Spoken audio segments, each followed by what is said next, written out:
There is a way to basically transfer chromatic seals directly into gold in Season 10 of New World, and it's very, very easy. So much so that it contributed to a big chunk of my current balance in my company, where I'm sitting at about 2.5 million gold. So let's just jump into the specifics on what you have to do to basically transfer your chromatic seals into gold in your pocket. The first thing I want to cover is how you get chromatic seals in the first place. And you can actually get one every few days from the Halloween NPC vendor if you are playing during the Halloween event. Otherwise, you can get them directly from the faction vendor in any town. If you scroll down to the last rewards track, you can find chromatic seals right here, and they cost 2,000 gold and 20,000 faction tokens for each one. For today's testing purposes, I'm actually going to go ahead and purchase 10 of these. So 20k gold and 200,000 faction tokens. And we'll keep count of basically how much money we're spending when we craft and how much money we get out of it. So let's just get those and move on to the next step.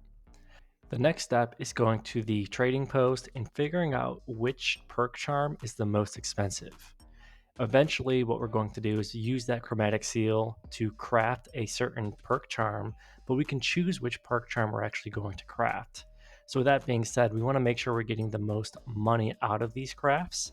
So, it's worth just taking a look at some of the most sought after perk charms at the trading post in your server and figuring out which one has the highest sell price. Again, this is just going to get you the most money out of the chromatic seals and getting more money in your pocket.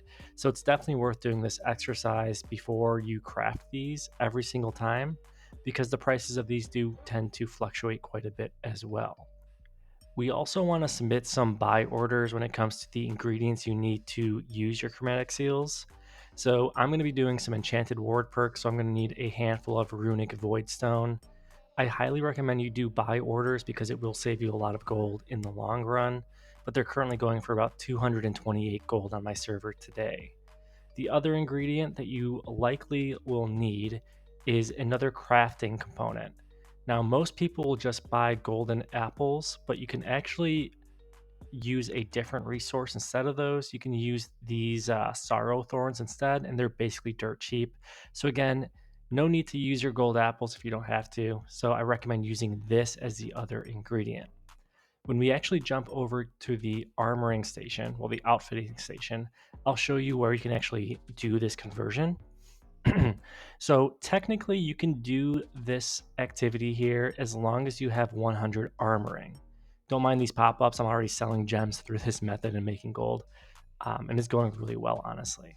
But when it comes to perk charms, again, you only technically need 100 armoring.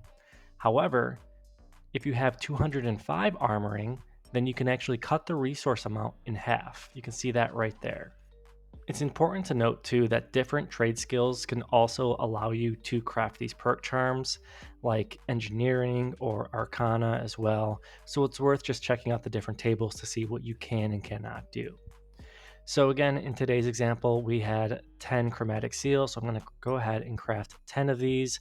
I don't recommend using golden apples. I'm just using these because I have them in my inventory. So I'm just going to go ahead and do that quickly. Next up is, of course, my favorite part, and that's actually selling the crafted items that we have. So let's go to the enchanted ward perks and take a look at the sell price currently. It looks like it's roughly 5.2k each. I'm going to go ahead and sell all 10 of these, and keep in mind that I'm going to go ahead and sell these at 5.2k right there. There is a listing fee. It's best practice to sell this directly through trade chat, but if you can't wait or you're headed to bed or something, consider just posting them and maybe you'll wake up to a nice surprise. I actually ended up not posting them for that price. I ended up waiting a little bit later in the day when the war loggers logged on, and it ended up selling them for closer to 5.5k each, which is great. But just based on kind of like quick math and everything, let's say I hypothetically sold them for 5.2k each. Let's look at some numbers, right? So altogether, I invested right around 34.5k. That's like worst case scenario, as in I did not use buy orders for the Runic Voidstone. I posted everything on the trading post, and I spent full price for all of the Charm Dust and Sorrowthorn. I ended up selling them for roughly 5.2k each, which led to 52,000 gold in my pocket. That's roughly like a 17k gold gap in between these two numbers, which means I gained 17,000 gold simply by doing this exercise. If you do this in more scale, you can make more and more money. Yes, you will have to grind out faction tokens, and you will also have to do your own research to see which perk charms are actually worth crafting. There's a good chance that after posting this video, the price of Enchanted Ward perk charms will drop, but that means there's lots of other perk charms out there that still may be able to help you make some good gold. So go out there, take a look at your current trading post, play the market a little bit, and make some easy gold through this method. Thanks again for watching, and I'll catch you guys later.